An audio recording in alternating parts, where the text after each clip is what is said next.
ನಾಡಸಿಂಹ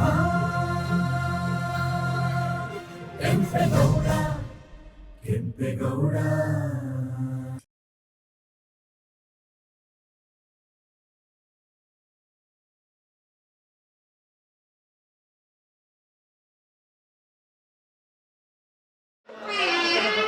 ಹೇ ಕೃಷ್ಣ, ದೀನ ದಯಾನಿಧಿ ವಾಸುದೇವ, ನಿನ್ನ ಹೊರತಾಗಿ ನನಗೆ ಬೇರೆ ಗತಿಯಾರು. ಆತ್ಮೀಯ ಸಜ್ಜನರಿಂದ ಪರಿಗಣಿಸಲ್ಪಟ್ಟೆನು. ನನ್ನ ಕೈ ಹಿಡಿದ ಪತಿಗಳು ನನ್ನನ್ನು ಭೋಗವರ್ತನಂತೆ ದ್ಯೂತದಲ್ಲಿ ಪಣವಾಗಿಟ್ಟು ಸೋತರು. ಹಸ್ತಿನಾವತಿಯ ರಾಜಸಭೆಯಲ್ಲಿ ಸರ್ವರ ಸಮಕ್ಷ ದುಶ್ಯಾಸನದಿಂದ ಅಪಮಾನಿತರಾದೆನು. ರಾಜನಗರವನ್ನು ತ್ಯಾಗ ಮಾಡಿ ಅನಾಥ ಭಿಕ್ಷುಕಿಯಂತೆ ಕಾಡಿನಿಂದ ಕಾಡಿಗೆ ಅಲೆದಾಯಿತು. ಕತ್ತ ಕಳ್ಳನಂತೆ ತಲೆ ಬರೆಸಿಕೊಂಡು ಕೀಚಕ ಭಂಗವನ್ನು ಸಹಿಸಿದೆನು. ಇನ್ನು ನನ್ನ ಕಷ್ಟಗಳು ಕಳೆದು ಕೊನೆಗೆರಡು ದಿನಗಳಾದರೂ ಸುಖವನ್ನು ತಂದುಕೊಂಡರೆ ಹೆಜ್ಜೆ ಹೆಜ್ಜೆಗೂ ಅಪಮಾನ. ಛೇ ವಿಧಾತ, ಈ ದ್ರೌಪದಿ ಹಣೆಯಲ್ಲಿ ಇನ್ನು ಏನನ್ನು ಬರೆದಿರುವೆ?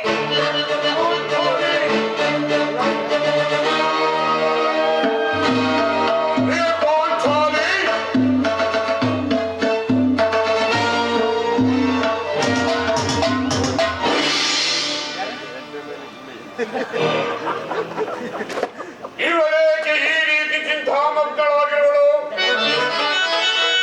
ಶಾಂತೆ ಶಾಂತೆ ಹೊರವೀರಳಾಗಿ ಹೊರಬಂದಿಯಾಗಿ ಬರುವವರೇ.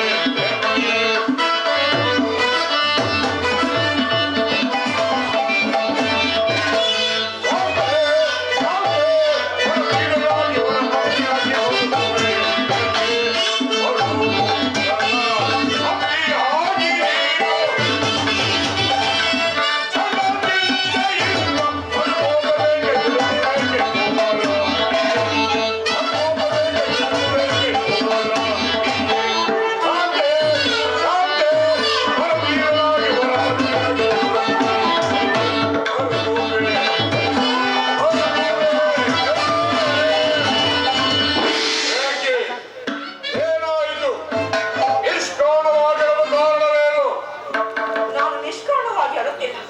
ನನ್ನ ಅಡವಿಗೆ ಒಂದಲ್ಲ 10 ಕಾರಣಗಳಿರುವು. ನೀವು ಪುರುಷರು ಯಾರಾದ್ರೂ ನಿಮ್ಗೆ ಅಪಮಾನ ಮಾಡಿದ್ರೆ ನೀವೇ ಅವರಿಗೆ ಪ್ರತಿಕರಿಸಬೇಕು.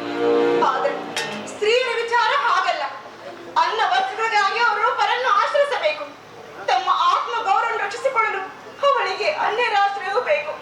ಹೇ ಪರಮಾತ್ಮ, ಇಂತಹ ಪರಾಜಯ ಸ್ತ್ರೀ ಜಾತಿಯನ್ನು ಏಕೆ ಸೃಷ್ಟಿಸಿದೆ? ಸ್ತ್ರೀಯರ ಪರಾಧೀನತೆಯು ನಮ್ಮ ಸಮಾಜದ ನಿಯಮ. ಆ ಭಗವತ್ ಸ್ವರೂಪರ ಋಷಿಗಳಾಗ್ತೆ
ಅಣ್ಣನ ಅಪರಾಧವನ್ನು ಕ್ಷಮಿಸುವಂತೆ ನಾನು ನಿನ್ನಲ್ಲಿ ಎಷ್ಟು ಸಾರಿ ಬೇಡಿಕೊಂಡೆನು.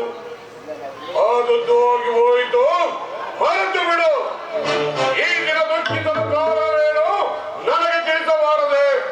ತಿಳಿಸುವೆನು ಸ್ವಾಮಿ, ಅದರಿಂದ ಪ್ರಯೋಜನವೇ? ಎಷ್ಟೇ ಆಗಲೇ ನೀವು ಅಣ್ಣನ ಅದು ಇಂದಿನ ಮಾತು. ಈಗ ನಾನು ಯಾರ ಮಾರ್ಗರಲ್ಲ.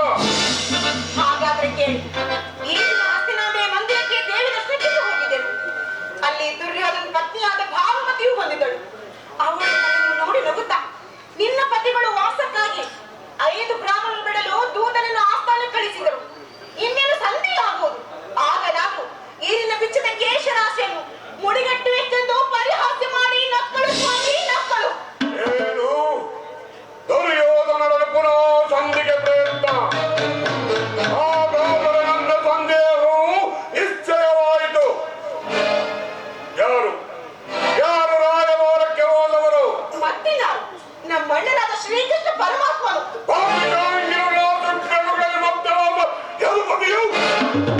ಯುದ್ಧವನ್ನು ಮರೆಯುವುದು ಸಹಜ. ಅರ್ಜುನನ ದ್ವಾರಕ್ಕಿಂತ ಹಿಂದಿರುಗಿದಾಗಲೇ ಹೀಗಾಗಬಹುದೆಂದು ನಾನು ಭಾವಿಸಿದನು. ಅದರಲ್ಲಿ ಆ ಭಾನುಮತಿಗೆ ಏನೆಂದು ಉತ್ತರವನ್ನು ಕೊಟ್ಟೆ? ಪ್ರಶ್ನೆಗೆ ಸರಿಯಾದ ಉತ್ತರವನ್ನೇ ಕೊಟ್ಟೆ. ಏನೆಂದು? ನಿನ್ನ ಕಟ್ಟಿದ ಮುಡಿಯನ್ನು ಬಿಚ್ಚುವರೆಗೂ ಏನನ್ನು ಬಿಚ್ಚದ ಮುಡಿಯನ್ನು ಕಟ್ಟುವುದಿಲ್ಲವೇ ಭಾನುಮತಿ ಎಂದು. ಬಾಪು ಬಾಪು ಪಾಂಚಾಲಿ ಚಮತ್ಕಾರದ ಉತ್ತರವನ್ನೇ ಕೊಟ್ಟಿರುವೆ. ನೀನು ನಮ್ಮ ಸಂಘದ ಕದನ ಮಾಡುವಲ್ಲಿ ನಿನ್ನ ಚತುರತೆಯನ್ನು ಮುಗಿಸಿದೆ ಎಂದು ಭಾವಿಸಿದನು. ಈ ಸಂತೋಷದ ಸಮಯದಲ್ಲಿ ಬಾ, ಈ ನನ್ನ ಕೊಲೆ ಮೇಲೆ ಕುಳಿತುಕೋ. ಇಲ್ಲ ಸ್ವಾಮಿ, ಮೊದಲು ಇದನ್ನ ಬಿಚ್ಚದ ಕೇಶರಾಶಿಯನ್ನು ಕಟ್ಟಿಸಿ ನಂತರ ತಲೆಯ ಮೇಲೆ ಕುಳಿತುಕೊಳ್ಳಬೇಕು. ನಿನ್ನ ಬಿಚ್ಚಿದ ಮುಡಿಯನ್ನು ಕಟ್ಟಿಸುವುದರ ಹೋದರ ಈ ಭೀಮಸೇನನಲ್ಲವೇ? ಸಾಧ್ಯವಿಲ್ಲ ಸ್ವಾಮಿ, ಆದರೂ ಒಪ್ಪಿಕೊಳ್ಳುವುದಿಲ್ಲ. ಏಕೆ? ನೀನು ನನ್ನ ಪ್ರಿಯ ವರದಿಯಲ್ಲವೇ? ಹಾಗೆಂದು ಯಾರು ಹೇಳಿದರು? ನೀವೇ ಹೇಳಿದಿಲ್ಲ. ಯಾವಾಗ?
ನೆನಪಿದೆ, ಹಿಂದೆ ಒಂದು ದಿನ ಈ ನನ್ನ ಬಿಚ್ಚದ ಕೇಶರಾಶಿಯನ್ನು ಕೊಂಡು ಗುರುಕುಲಾಂತಕ್ಕೆ ಕಾಲತ್ರೆ ಎಂದು ಹೇಳಿದೆ.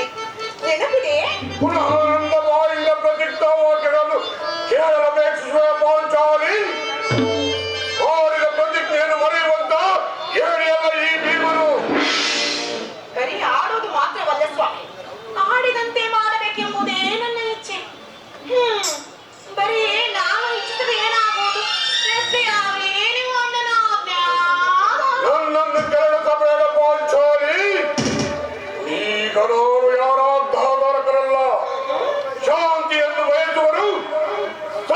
ಪ್ರಸ್ತಾಪದಲ್ಲಿ ತೊಡಗಲಿ. ನಾನು ಆತುರದಿಂದ ಯುದ್ಧವನ್ನೇ ನಿರೀಕ್ಷಿಸುತ್ತಿರುವನು. ಧರ್ಮಪರಾಯಣದ ವಿಧಿಷ್ಠರನು ದುರ್ಯೋಧನ ಅಂತಪರಾಧಗಳನ್ನು ಕ್ಷಮಿಸಬಹುದು, ಆದರೆ ನಾನು ಮಾತ್ರ ಕ್ಷಮಿಸುವುದಿಲ್ಲ.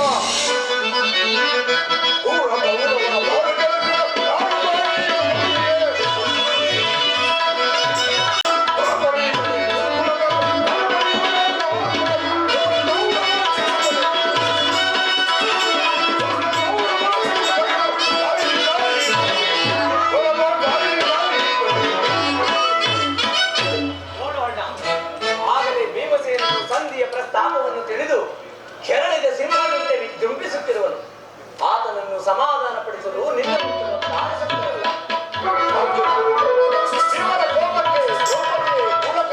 ತೋರುತ್ತಿರುವುದು ಶ್ರೀಕೃಷ್ಣ ಪರಮಾತ್ಮನು ಹೇಳುತ್ತಿದ್ದನು, ಜಗತ್ತಿನ ಸುಖ ದುಃಖಗಳಿಗೆ ಸ್ತ್ರೀಯರೇ ಮೂಲ ಕಾರಣ. ಭೀಮಸೇನ, ನನ್ನಲ್ಲಿ ಕೋಪವೇ ತಮ್ಮ? ಕೋಪ ಮಾಡಬೇಡ ಅಣ್ಣ. ಪಾಂಚಾಲಿ, ಅಣ್ಣನೇಕೆ ಸಿಟ್ಟಾಗಿರುವನು? ಏಕೆ ಈ ನನ್ನ ಬಿಚ್ಚದ ಕೇಶರಾಶಿಯು ನಿಮ್ಮ ಪ್ರಶ್ನೆಗೆ ಉತ್ತರ ಕೊಡುತ್ತಿಲ್ಲವೇನು? ಅಗ್ರಜ, ಸರಿಯಾದ ಸಮಯಕ್ಕೆ ಬಂದಿರಿ. ನನಗೆ ಯಾರಲ್ಲಿಯೂ ಕೋಪವಿಲ್ಲ. ಅರ್ಜುನನ ಸಮ್ಮುಖದಲ್ಲಿ ನಿಮಗೊಂದು ಮಾತು ತಿಳಿಸಬೇಕೆಂದಿದ್ದೇನೆ. ಅದನ್ನು ಈಗ ನಿಮ್ಮಿಬ್ಬರ ಸಮ್ಮುಖದಲ್ಲಿ ಹೇಳ್ಬಿಡುತ್ತೇನೆ. ಈ ಸಂಧ್ಯೆ ಸುದ್ದಿಯು ನಿಮಗೆ ಉಚಿತವಾಗಿ ಕಾಣಬಹುದು, ಅರ್ಜುನನ ಅನುಮೋದಿಸಬಹುದು. ಇನ್ನು ನಕುಲ ಸಹದೇವರು ಸುಮ್ಮನಿರಬಹುದು. ಈ ದಾಸ್ಯ ನೃತ್ಯವನ್ನು ಪಾಂಡವರ ಕಾಂಕವೆಂದು ಭಾವಿಸುವುದು. ದರಿದ್ರ ಭಿಕ್ಷಕರಂತೆ ಕಂಡವರ ಮನೆಯ ಮೌಲ್ಯದಲ್ಲಿ ಮಾಡಲು ಪಾಂಡುರಾಜೇಂದ್ರನು ನಮ್ಮನ್ನು ಪುತ್ರನಾಗಿ ಪಡೆಯಲಿಲ್ಲ.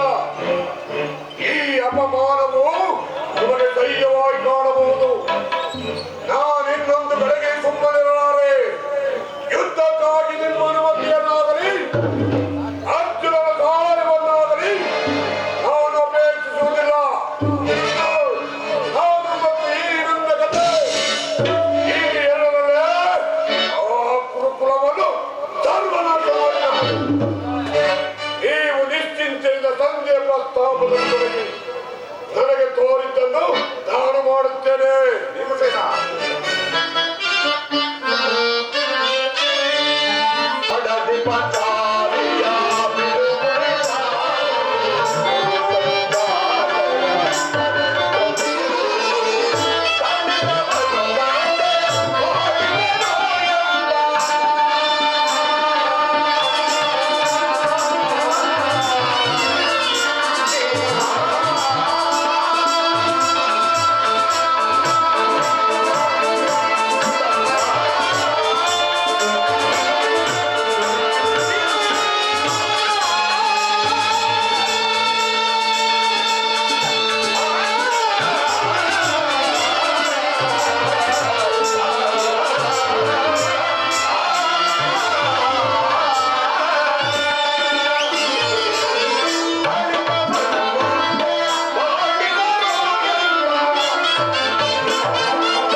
ನನ್ನಲ್ಲಿ ಕೋಪವೇ ತಮ್ಮ?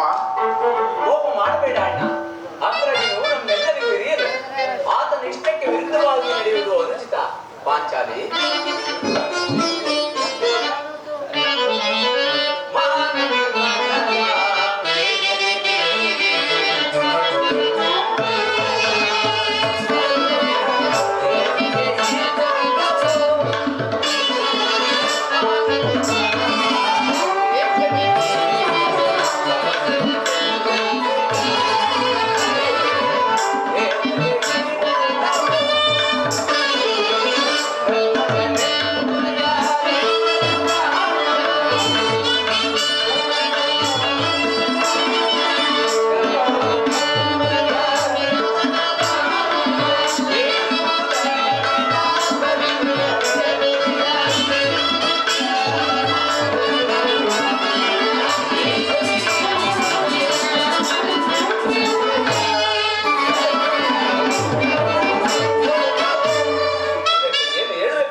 ಏನಾಯ್ತು?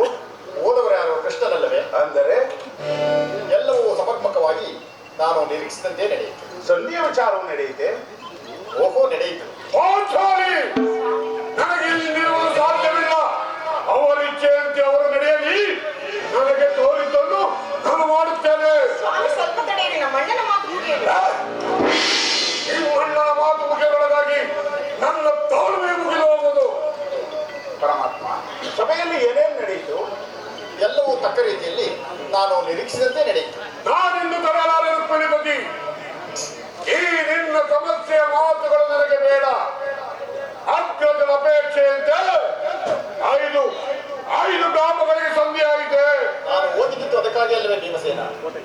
ಕೃಷ್ಣ, ಈಗ ತಿಳಿಯಿತು ನಿನ್ನ ವಿಮದ ಅಜ್ಞಾತಮೋಸ ನೆಪದಿಂದ ಅರ್ಜುನನ ಬಲದೊಡ್ಡನು.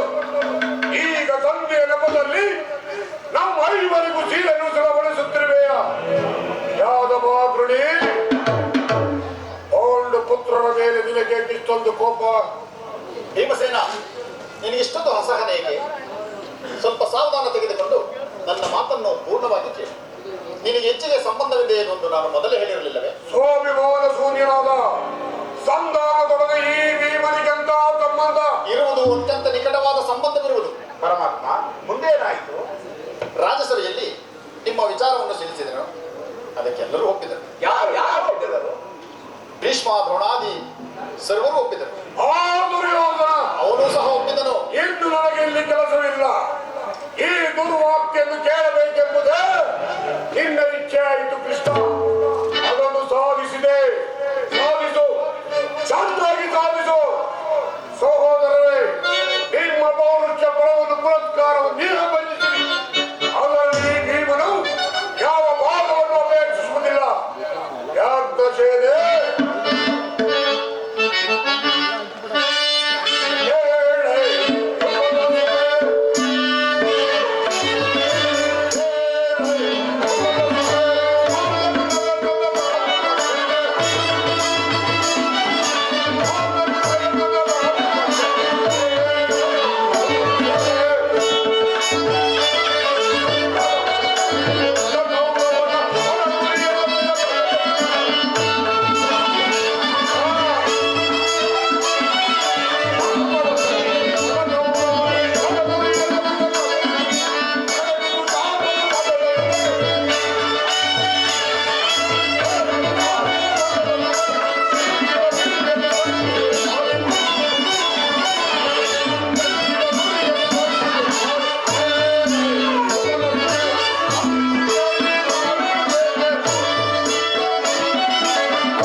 ಭೀಮ, ಇಲ್ಲಯ್ಯ, ನಿಜವಾಗಿ ನೀನು ಇಡೀ ಪಾಪತಿಯೇ ಸರಿ.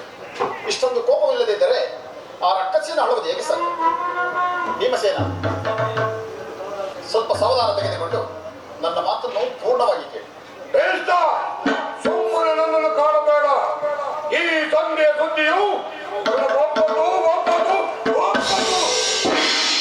ನಿನಗೊಪ್ಪದ ವಿಚಾರವೂ ಹೊಂದಿರುವುದು. ಆ ದುರ್ಯೋಧನನು ನಿನಗೊಂದು ಪ್ರಿಯವಾದ ಸಂದೇಶವನ್ನು ಕಳಿಸಿರುವನು. ಏನು? ದುರ್ಯೋಧನನ ಸಂದೇಶ? ಹಾಗಾದರದು ಸಂಧಿಯಾಗಿರಲಾರದು. ಏನು ವಾಸುದೇವ, ಏನು ಆ ಸಂದೇಶ? ಅದನ್ನು ಕೇಳುವ ಇಚ್ಛೆ ನಿನಗಿದ್ದರೆ ನನ್ನ ಬಳಿ ಕೈ ಕಟ್ಟಿಕೊಂಡು ಕುಳಿತುಕೊಳ್ಳಬೇಕು. ಇಲ್ಲ, ನಿನ್ನಿಂದಾಗಿ ಹೇಳ್ಬಿಡು ವಾಸುದೇವ. ನೀನು ಕುಳಿತುಕೊಳ್ಳದ ಹೊರತು ನಾನು ಹೇಳುವುದೇ ಇಲ್ಲ. ಈ ಪರಿಹಾಸ ಬೇಕೆ ವಾಸುದೇವ? ಭೀಮಸೇನ, ಇದು ಪರಿಹಾಸ್ಯವಲ್ಲ. ನಿನ್ನನ್ನು ಕಂಡರೆ ನನಗಷ್ಟೊಂದು ಭಯ. ನಿನ್ನ ಗತಿಯನ್ನು ಕ್ಷಣಕಾಲ ದೂರವಾಗಿ. ಅಯ್ಯೋ ವಾಸುದೇವ, ಇನ್ನಪೇಕ್ಷೆಯಂತೆ ಕುಳಿತುಕೊಳ್ಳಬನು. ಯಾಕೆ ಅರ್ಜುನ? ಈಗಲಾದರೂ ಹೇಳು ವಾಸುದೇವ, ಏನು ಆ ಸಂದೇಶ? ಭೀಮಸೇನ, ಆ ಗದೆಯನ್ನು ಬಿಡು. ಅರ್ಜುನ, ಈ ಗದೆಯನ್ನು ಕ್ಷಣಕಾಲ ಇಡುವ. ಆಗಲಿದೆ. ಯಾಕೆ ಶನಿ? ಅಣ್ಣ, ಸಮೀಪಕ್ಕೆ ಬಾ. ಹೇಳಣ್ಣ. ಸಹೋದರಿ, ನಾನು ಹೇಳಿದಷ್ಟು ಮಾಡಬೇಕು ಕಂಡೆಯ? ನಿನ್ನ ಮಾತನ್ನು ನಾನು ಎಂದಾದರೂ ಮೀರಿರುವೆನೆ. ಹಾಗಾದರೆ ತೆಗೆದುಕೋ. ಈ ಹಗ್ಗದಿಂದ ನಿನ್ನ ಪತಿಯ ಕೈಗಳನ್ನು ಭದ್ರವಾಗಿ ಬಂಧಿಸು. ಇದೇನು ಪರಮಾತ್ಮ, ಈ ಭಂಡ ಭೀಮನ ಕೈಗಳನ್ನು ಬಂಧಿಸಲು ನನ್ನಿಂದ ಸಾಧ್ಯವೇ? ಇದೇನು ಪರಿಹಾಸ್ಯವೇ ಪರಮಾತ್ಮ? ಈ ಪರಿಹಾಸ್ಯವಲ್ಲ, ನಿನಗೆ ಇದು ಪರಿಹಾಸ್ಯವಲ್ಲ. ಶತ್ರುಗಳ ಎಡಮುಡಿಯನ್ನು ಬಿಡಿಸುವುದರಲ್ಲಿ ನೀನು ಮಹಾಪಂಡಿತ ಇದ್ದೆ. ಹಾಗೆಯೇ ನಿನ್ನ ಪತಿಗಳ ಕೈಗಳನ್ನು ಕಟ್ಟಲು ಬರುವುದೇನೋ ನೋಡೋಣ. ಭೀಮಸೇನ, ಪಾಂಚಾಲಿ, ಕೃಷ್ಣನು ಹೇಳಿದಂತೆ ಈ ನನ್ನ ಕರಗಳನ್ನು ಬಂಧಿಸು.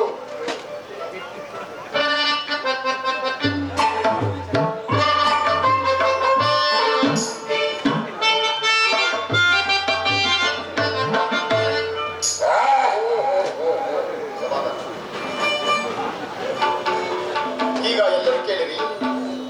ಭೀಮನನ್ನು ಬಂಧಿಸಿರುವ ಹಗ್ಗವು ಈ ದಿನ ರಾಜ್ಯಸಭೆಯಲ್ಲಿ ನನ್ನ ಅಂಗಾಂಗವನ್ನು ಬಂಧಿಸಲು ಬಲವಾಗಿದೆ. ಯಾರು ಯಾರು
ದುರಾಚಾರ್ಯಾದ ದುರ್ಯೋಧನನು ಆಜ್ಞೆ ಮಾಡಿದನು.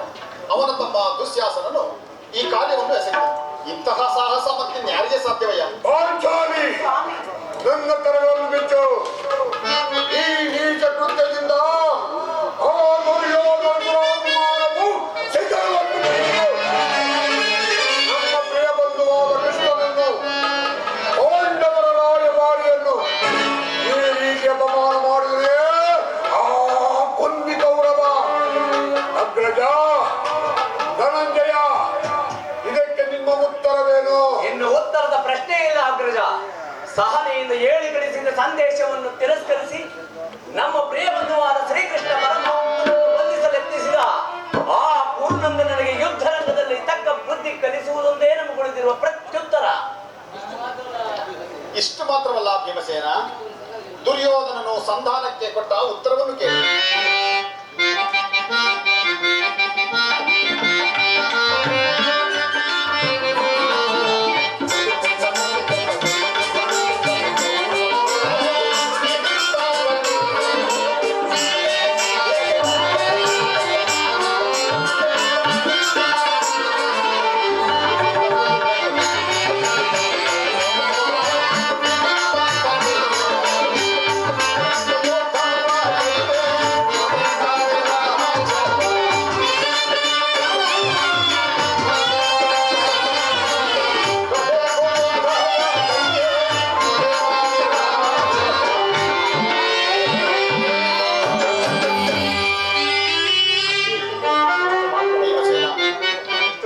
ಇಷ್ಟು ಮಾತ್ರವಲ್ಲ, 5 ಗ್ರಾಮಗಳನ್ನು ಸಹ ಕೊಡಲು ಸಮ್ಮತಿಸಲಿಲ್ಲ.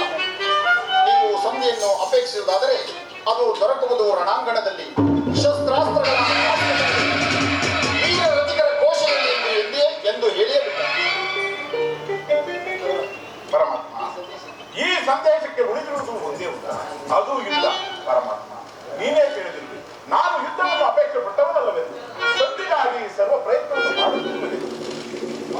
ಪಾಂಚಾಲಿ, ನನ್ನ ಕರಗಳನ್ನು ಬಿಚ್ಚು. ಕಚ್ಚಿತು ನಿರಲ್ಲವೇ? ಕಟ್ಟಿಸಿದು ಅಣ್ಣನಲ್ಲವೇ? ಅಗ್ರಜ ಧನಂಜಯ, ಯಾರು ಪಟ್ಟುಕೊಂಡಿಲ್ಲವೋ ವಾಸುದೇವ, ಭೀಮಸೇನ, ನನ್ನ ಕರಗಳನ್ನು ಬಿಚ್ಚಿ. ಕಟ್ಟಿಸಿದು ನೀವೇ ವಾಸುದೇವ? ನಾನೇ ಇರಬಹುದು, ಕಟ್ಟಿರುವುದು ನನ್ನ ತಂಗಿ. ನನ್ನನ್ನು ಕೇಳಬೇಕೆಂದೇ ಈ ರೀತಿ ಮಾಡಿದ ವಾಸುದೇವ. ನಿನ್ನ ಮರ್ಮವನ್ನು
ಪಾಂಚಾಲಿಯ ಬಿರುಮುಡಿಯನ್ನು ತಂದೆ ಅದರ ನಂತರ ಆ ದುರುಳ ದುರ್ಯೋಧನ ಸೆಳೆತಂದು ಈ ನನ್ನ ಕಲಾಖಂಡದಿಂದ ಆತನ ತೊಡೆಯನ್ನು ಆತನ ರಾಜ ಕಿರೀಟವನ್ನು ನೆಲಕ್ಕುರುಳಿಸಿ ನನ್ನ ಎಡಗಾಲಿಂದ ಪುಡಿ ಪುಡಿ ಹೋದರೆ ನನಗೆ ಅತಿ ಭಯಂಕರವಾದ ನರಕವೇ ಪ್ರಾಪ್ತವಾಗಲಿ. ವಾಸುದೇವ, ನನಗೆ ಅತಿ ಭಯಂಕರವಾದ ನರಕವೇ ಪ್ರಾಪ್ತವಾಗಲಿ. ಇದಕ್ಕೆ ನಿನ್ನ ಪಾಠವೇ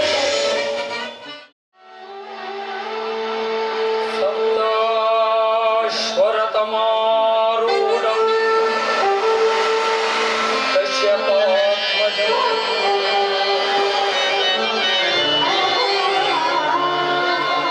ಶ್ವೇತಪದ್ಮಧರಂ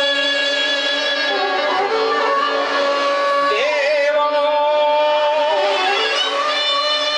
ತಂ ಸೂರ್ಯಂ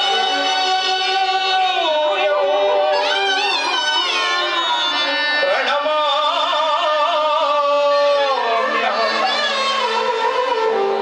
ತಂ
ಮಗು ಕರ್ಣ, ಮಗು ಕರ್ಣ. ನೀನು ಯಾರು ತಾಯಿ? ನನ್ನ ಏಕಾಗ್ರತೆ ಏಕತಾಯಿ ಭಂಗಪಡಿಸಿದೆ. ನೀನು ಪೂಜಿಸುತ್ತಿರುವ ಸರ್ವ ಸಾಕ್ಷಿ ಸೂರ್ಯ ದೇವನ ಜಗತ್ತು ಪ್ರಭೆಯನ್ನು ನಿನಗೆ ಮೊದಲು ತೋರಿಸಿದ ಸ್ತ್ರೀಯಳು ನಾನೇ. ಈ ನಿರ್ಭಾಗ್ಯಳನ್ನು ಕುಂತಿ ಎಂದು ಕರೆಯುವರು. ಕುಂತಿ ಅರ್ಜುನನ ತಾಯಿ ಅಂದರೆ ನನ್ನ ಹೆತ್ತು ಮಾತೆ. ಅಮ್ಮ, ಕಂದ, ಬಹುದಿನದ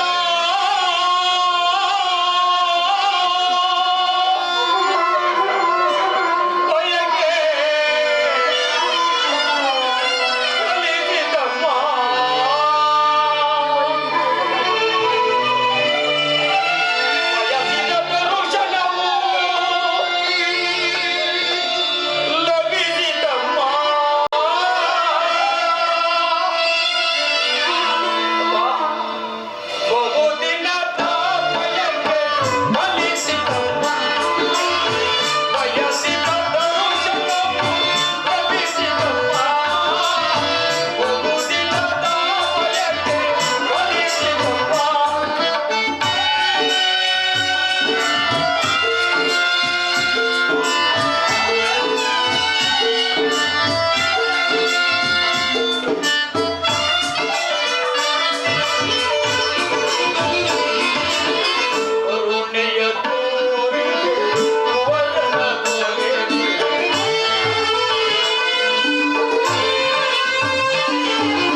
ಎಂತಹ ಕೀರ್ತಿಯ ನನ್ನದು.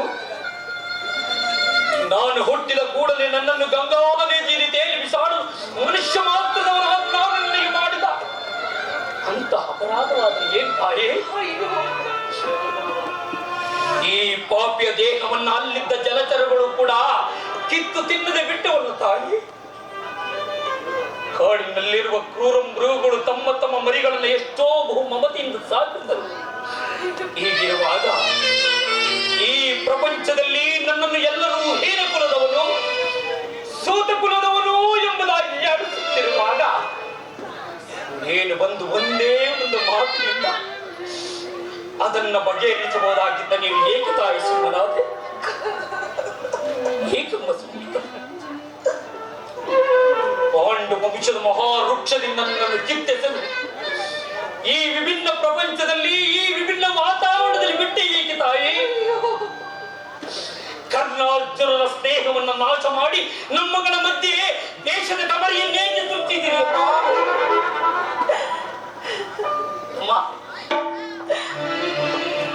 ತಾಯಿ ಮಾತನಾಡುವುದಿಲ್ಲವೇ? ಹೋಗಲಿ ಬಿಡು ತಾಯಿ. ನೀನು ನನ್ನ ಹೆತ್ತ ತಾಯಿ, ದೈವಕ್ಕೆ ಸಮಾನಳು. ನಿನ್ನನ್ನು ದೂಷಿಸಿದರೆ ನಾನು ಪರಮ ಪಾಪಿ ಆಗಬೇಕು. ಇಷ್ಟು ದಿನಗಳ ಮೇಲಾದರೂ ಈ ಮಗನಿಗೂ ನೆನಪು ಬಂದಿತ್ತಲ್ಲ ತಾಯಿ, ಕರುಣೆ ತೋರಿದೆಯಲ್ಲ. ಈ ಉಪಕಾರದ ಭಾರವನ್ನು ಈ ಜನ್ಮದಲ್ಲಿ ನಾನು ಹೇಗೆ ತೀರಿಸಲಿ ತಾಯಿ? ಹೇಗೆ ತೀರಿಸಲಿ? ಮೊದಲೇನೊಂದು ಹೋಗಿರೋ ನನ್ನ ಮನಸ್ಸಿಗೆ ನಿನ್ನ ಮಾತುಗಳು ಶೂಲದಂತೆ ಬಾಲ್ಯದಲ್ಲಿ ನಾನು ಮಾಡಿದ ಪ್ರಚಾರಕ್ಕಾಗಿ ನನ್ನ ಮನಸ್ಸಿನಲ್ಲಿ ಅದೆಷ್ಟು ನೊಂದು ಬೆಂದೆ. ಆ ಪರಮೇಶ್ವರನಿಗೆ ನೀನು ಬದುಕಿರೋ ವಿಚಾರವೇ ನನಗೆ ತಿಳಿದಿರಲಿಲ್ಲ. ಈಗ ತಾನ ಶ್ರೀಕೃಷ್ಣ ಪರಮಾತ್ಮನಿಂದ ಎಲ್ಲವನ್ನು ತಿಳಿದುಕೊಂಡೆ. ಇಷ್ಟು ದಿವಸಗಳು ನೀನು ಪಟ್ಟ ದುಃಖಕ್ಕೆಲ್ಲ ಕಾರಣಗಳು ನಾನೇ. ನನ್ನನ್ನು ಕ್ಷಮಿಸು ಕಂದ, ನನ್ನನ್ನು ಕ್ಷಮಿಸಯ್ಯ. ಅಮ್ಮ, ನೀನು ಈ ರೀತಿ ಮಾತನಾಡಬಾರದು ತಾಯಿ. ಬಾಲಕನಾದ ನನಗೆ ಶ್ರೇಷ್ಠರವಲ್ಲ, ನಾನು ಹತಭಾಗ್ಯನಮ್ಮ. ನನ್ನ ಕರ್ಮಕ್ಕೆ ನೀನು ಏನು ತಾನು ಮಾಡಬಲ್ಲ ತಾಯಿ? ನಿನ್ನೆ ಪಾದ ಸೇವೆಯನ್ನು ಮಾಡುತ್ತಿರುವ ಪಾಂಡವರಲ್ಲಿವೆ ತಾಯಿ. ಈ ಪಾಪಿಗಂತಹ ಭಾಗ್ಯ ಎಲ್ಲಿಂದ ಬರಬೇಕು ಬಿಡು ತಾಯಿ. ಆದದ್ದು ಹಾಗೆ ಹೋಯ್ತು. ಈಗಲಾದ್ರೂ ನಿನ್ನ ಸಹೋದರಾದ ಪಾಂಡವರೊಡನೆ ಸೇರಿ ಸೌಖ್ಯವಾಗಿ ಬಾಳ. ವೈರಿಗಳಾದ ಕೌರವರೊಡನೆ ಸೇರಿ ಅವರಿಗೆ ಕೆಳಗೆ ನಾರೈಸಬೇಡ. ಸೌಭಾತ್ರ ದಾನ ಮಾಡು ಕರ್ಣ. ಅಮ್ಮ, ಇದೊಂದು ಮಾತನ್ನು ಬಿಟ್ಟು ಬೇರೆ ಏನನ್ನಾದರೂ ಕೇಳುತ್ತಾಯಿ. ನಿನ್ನ ನಡೆದಾವರಿಯಲ್ಲಿ ನಡೆಸುತ್ತೇನೆ. ನಾನು ಜೀವಿಸಿರುವ ತನಕ ಸ್ವಾಮಿ ದ್ರೋಹವನ್ನು ಮಾತ್ರ ಮಾಡಲಾರದು ತಾಯಿ. ಆಗಲ್ಲ ಮಗ, ಹೆತ್ತ ತಾಯಿಯಾದ ಬಂದು ನಾನು ನಿನ್ನಲ್ಲಿ ಭಿಕ್ಷೆ ಬೇಡುತ್ತಿರುವೆ. ಅವರನ್ನೇ ಉಳಿಸಲ್ಲ. ಅಮ್ಮ,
ನಂಬಿ ಯುದ್ಧ ಹೂಡಿರುವಾಗ ಆತನ ಕಾರ್ಯಗಳು ನನ್ನಿಂದಲೇ ಸಾರ್ಥಕವಾಗಬೇಕಾಗಿರುವಾಗ ಇಂತಹ ಸಂಬಂಧಗಳನ್ನು ಕಲ್ಪಿಸಿಕೊಂಡ ಕರೆಯುವುದು ಧರ್ಮವೇ ತಾಯಿ? ಇದರಿಂದ ನನ್ನ ತಂದೆ ತಾತಂದಿರು ನರಕಕ್ಕೆ ಬೀಳದೆ ನಾಳೆ ಹುಟ್ಟುವ ಮಕ್ಕಳು ಮೊಮ್ಮಕ್ಕಳ ಅಪಮಾನದಿಂದ ತಲೆ ತಗ್ಗಿಸದಿರರೆ ಕನ್ನನು ಇಂತಹ ನೀಚನೆಂದು ಶಪಿಸಲೇ. ಇಂತಹ ಸನ್ನಿವೇಶದಲ್ಲಿ ನೀನು ಈ ರೀತಿ ತಗೋಣೆ ಮಾಡಬಹುದು ತಾಯಿ?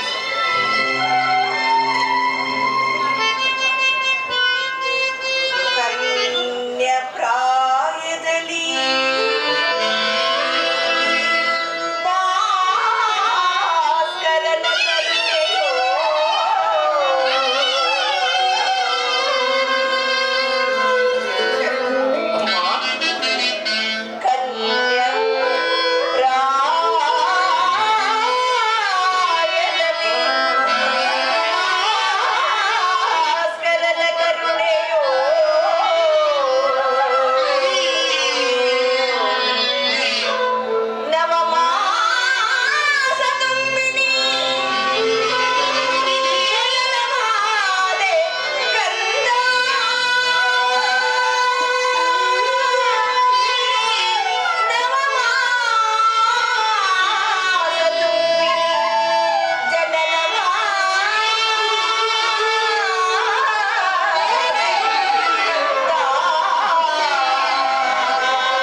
ಪ್ರಾಣವೇ ತನ್ನ ಪ್ರಾಣವೆಂದು ಶ್ರೀಕೃಷ್ಣ ಪರಮಾತ್ಮ ಹೇಳಿರುವಾಗ ಅವರ ಪ್ರಾಣಕ್ಕೆ ಭಯವೆಲ್ಲಿರುವುದು ಬಿಡುತ್ತಾಯಿ ನಿನ್ನ ಚಿಂತೆಯನ್ನ. ಹಾಗಲ್ಲ ಮಗನೇ, ಲೋಕೈಕ ವೀರನಾದ ನೀನು ಆ ದುರ್ಯೋಧನೊಡನೆ ಸೇರಿ ಯುದ್ಧವನ್ನು ಪ್ರಾರಂಭಿಸುತ್ತಿರುವಾಗ ನಾನು ತಾನೇ ಭಯಪಡದ ಹೇಗಿರಲಿ? ಅವರೊಡನೆ ಕೂಡಿ ಬಾಳಲು ನಿನಗೆ ಇಷ್ಟವಿಲ್ಲದ ಪಕ್ಷದಲ್ಲಿ ನೀನು ಯುದ್ಧದಲ್ಲಿ ಯಾರು ಪರಾಮುಖನಮ್ಮ? ಈ ಕನ್ನನ್ನುವಂತಹ ನೀಚನಲ್ಲ ತಾಯಿ. ಪೌರುಷವಿರುವ ತನಕ ಹೋರಾಡಿ ನನ್ನ ಸ್ವಾಮಿಗಾಗಿಯೇ ಹೋರಾಡುವೆನು. ಉಳಿದದ್ದು ದೈವ ಇಚ್ಛೆ. ಆತನಿಗೆ ನನ್ನಲ್ಲಿರುವ ಸ್ನೇಹವನ್ನ ನೀನೇನು ಬಲ್ಲೆ ತಾಯಿ? ನಿನ್ನ ಸಹಿತ ಈ ಪ್ರಪಂಚವೇ ನನ್ನನ್ನು ದೂಡಿಬಿಟ್ಟಾಗ ಬಹುಮನ್ನಣೆಯಿಂದ ಸಾಧ್ಯ ಸಲೀನಲ್ಲವೇ? ಕುಲಹೀನನನ್ನು ಉದ್ಧಾರ ಮಾಡಿ ಅಂಗರಾಜ್ಯಕ್ಕೆ ಪಟ್ಟಾಭಿಷಕ್ತನನ್ನಾಗಿ ಮಾಡಿ ತನ್ನ ಪ್ರಾಣದಂತೆ ಹೃದಯದ ಸೆಗದಂತೆ ನನ್ನನ್ನೇ ತನ್ನ ರಾಜ್ಯದ ಆಧಾರ ಸ್ತಂಭವೆಂದು ನಂಬಿ ಯುದ್ಧ ಹೂಡಿರುವಾಗ ಇಂತಹ ಸಂಬಂಧಗಳನ್ನು ಕಲ್ಪಿಸಿಕೊಂಡು ತೊರೆಯುವುದು ದ್ರವ್ಯವೇ ತಾಯಿ? ಸರ್ವತಃ ಆಗಲಾರದು. ನಾನು ಪರಾಂತನಾಗಲಾರೆ. ಹೌದು ತಾಯಿ.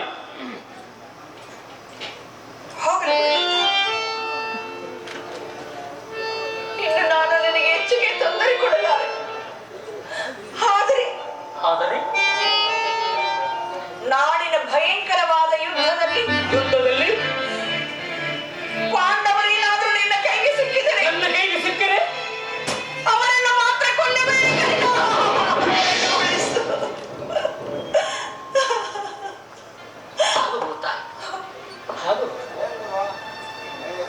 ಧರ್ಮವೇ ತನ್ನ ಉಸಿರೆಂದು ನಂಬಿಕೊಂಡಿರುವ ಧರ್ಮರಾಯ ಯುದ್ಧ ರಂಗದಲ್ಲಿ ನನ್ನ ಎದುರಿಗೆ ಬಂದರೂ ಸಹ ನಾನು ಕಣ್ಣೆತ್ತಿಯೂ ಸಾಧು. ಸಾವಿರಾರು ಆನೆ ಬಲವುಳ್ಳ ರುದ್ರಾಂಶ ಸಂಭೂತನಾದ ಭೀಮಸೇನ ತನ್ನ ಗದೆಯಿಂದ ನನ್ನನ್ನು ನುಚ್ಚುನೂರು ಮಾಡಲು ಬಂದರೂ ಸಹ ನಾನು ಅವನ ಮೇಲೆ ಕೈ ಮಾಡುವುದಿಲ್ಲ. ತೇಜೋ ಮೂರ್ತಿಗಳಾದ ನಗುರ ಸಹದೇವರಿಗೆ ನಾನು ಎಂದಿಗೂ ಕೇಳಲು ಬಯಸುವುದಿಲ್ಲ ತಾಯಿ. ಆದರೆ ಅರ್ಜುನ, ಬಲ್ಗುಣ, ಪಾರ್ಥ, ಕಿರೀಟಿ, ಧನಂಜಯ, ಶ್ವೇತವಾಹನ, ವಿಭತ್ಸು, ಸವಿತಾಂಗಿ, ವಿಜಯ, ಗಾಂಡೀವಿ, ಕೃಷ್ಣ ದಶದಿಕ್ಕುಗಳಲ್ಲಿ ವಿಜಯದ ಕೀರ್ತಿ ಪತಾಕೆಯನ್ನು ಹಾರಿಸಿ ಅಹಂಕಾರದಿಂದ ಮೆರೆಯುತ್ತಿರುವ ನಿನ್ನ ಮಗ ಉದ್ಯಮ ಪಾಂಡವ ಪಾರ್ಥ ಅವನನ್ನು ಮಾತ್ರ ಉಳಿಸಲು ಹೌದು ತಾಯಿ.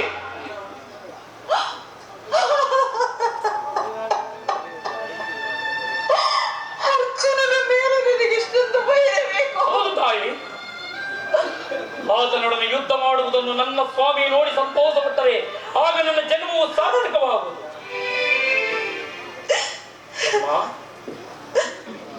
ಈ ಪ್ರಪಂಚದಲ್ಲಿ ನಮ್ಮಿಬ್ಬರಲ್ಲಿ ಒಬ್ಬರಿಗೆ ಮಾತ್ರ ಸ್ಥಾನವಿರುವುದು.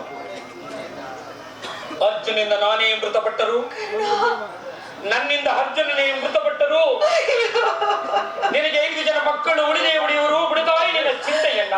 ಅರ್ಜುನನ ಮೇಲೆ ನಿನಗಿಷ್ಟೊಂದು ವೈರಬೇಕೆ? ಅರ್ಜುನನ ಮೇಲೆ ನಿನಗಿಷ್ಟೊಂದು ವೈರಬೇಕೆ? ಆಯ್ತು. ಆದರೆ ಕಟ್ಟ ಕಡೆಯದಾದ ನನ್ನದೊಂದೇ ಒಂದು ಮಾತನ್ನಾದರೂ ನೀನು ನಡೆಸಿಕೊಡುವೆಯಾ? ಅದೇನು ಹೇಳು ತಾಯಿ? ಸತ್ಯವಾಗಿ ನಡೆಸಿಕೊಡುವೆಯಾ ಮಗನೇ? ಎತ್ತ ತಾಯಿಯಾದ ನಿನ್ನದೊಂದು ಮಾತನ್ನ ನಡೆಸಲಾರದಂತಹ ಕಡು ಪಾಪಿ ಕರ್ಣ ಎಂಬುದಾಗಿ ನೀನು ಭಾವಿಸಿಬಿಟ್ಟಿಯ ತಾಯಿ? ಜನನಿ ನಿನ್ನ ಮಗನಿವನು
ಆಚಾರ್ಯರ, ಅಷ್ಟದಿಕ್ಪಾಲಕರ, ಮುನಿಗಳ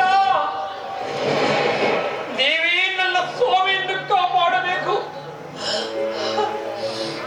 ಹಿಂದನು ಮೋಸದಿಂದ ನನ್ನ ವಜ್ರ ಕವಚವನ್ನು ಅಪಹರಿಸಿದನು. ಅವನ ದುರಾದೃಷ್ಟಕ್ಕೆ ವಿದುರನು ಸಭೆಯಲ್ಲಿ ಬಿಲ್ಲನ್ನು ಮುರಿದು ಬಿಸಾಡಿದನು.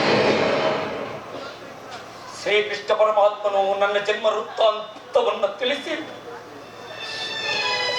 ನನ್ನ ಹೃದಯದ ಸ್ಥೈರ್ಯವನ್ನೇ ಕಿತ್ತುಕೊಂಡನು. ಈಗ ನನ್ನ ಎತ್ತ ತಾಯಿ ಬಂದು ಕೊಟ್ಟ ಬಾಣವನ್ನು ಪುನಃ ತೊಡಬೇಡ ಮಗನೇ ಎಂಬುದಾಗಿ ವಾಗ್ದಾನ ಪಡೆದರು. ಪ್ರಪಂಚ ದೈವ ಎಲ್ಲವೂ ಸಂಚು ಮಾಡುತ್ತಿರುವುದು. ಮಾಡಲಿ ಮಾಡಲಿ, ಪೌರುಷವಿರುವ ತನಕ ಹೋರಾಡಿ ನನ್ನ ಸಾವಿರಾಗಿಯೇ ಹೋರಾಡುತ್ತೆ. ಇದಂತೂ ದೈವ ಇಚ್ಛೆ. ಅಮ್ಮ ಅಮ್ಮ, ಎಂತಹ ಮಾತನ್ನು ಕೇಳಿಬಿಟ್ಟು ತಾಯಿ. ಆ ನಿನ್ನ ಮಕ್ಕಳಾದ ಪಾಂಡವರ ಮೇಲೆ ನಿನಗದೆಷ್ಟೊಂದು ಮಮತೆಯಮ್ಮ. ಆ ಮಮತೆ ಎಲ್ಲಿ ಕಿಂಚಿತ್ತಾದರೂ ನನ್ನ ಮೇಲೆ ಬಾರದು ಹೋಯ್ತು.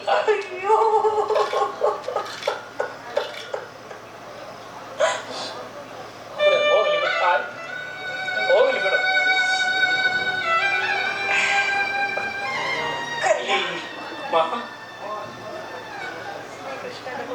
ಬಾಯಿ ಪುಲಿಸಿತು. ಈ ಯುದ್ಧದಲ್ಲಿ ನಮಗಿನ್ನು ಖಂಡಿತವಾಗಿ ಜಯವಿಲ್ಲ. ನಿಮ್ಮೆಲ್ಲರ ಸಂತೋಷವಿದ್ದಂತಾಗಲಿ. ಹೋಗಿ ಮಾತಾ.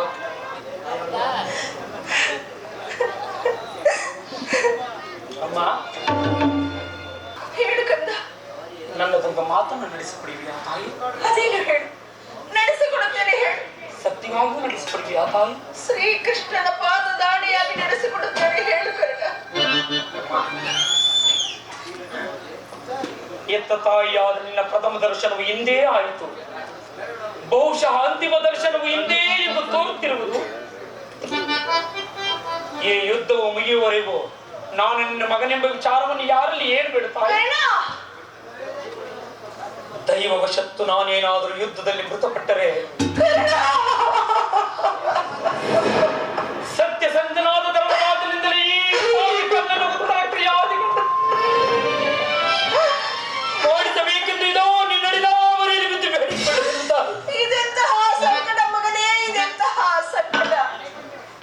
ಇಂತಹ ಸಂಕಟ ನಾಶಗಳಿಂದಲೇ ಸರ್ವ ಸಾಮ್ರಾಜ್ಯ ಉಳಿಯುವುದಾದರೆ ಅಂತಹ ಸಾಮ್ರಾಜ್ಯವೇ ಪ್ರಪಂಚದಲ್ಲಿ ಇಲ್ಲದಂತೆ ನಾಶವಾಗಿ ಹೋಗಿ ನಾಶವಾಗಿ ಹೋಗಿ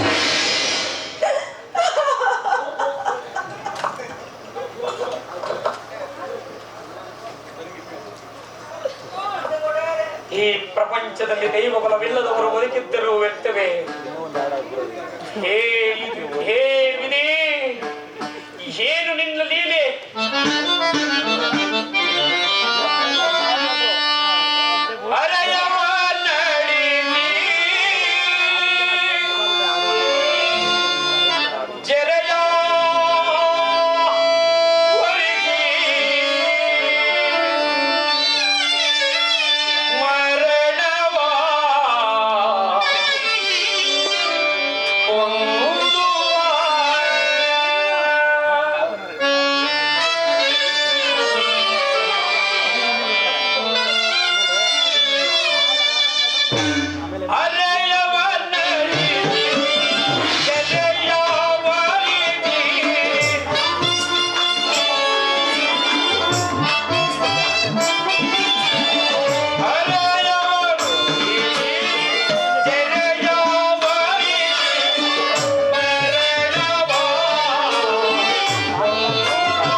ನಾರಸಿಂಹ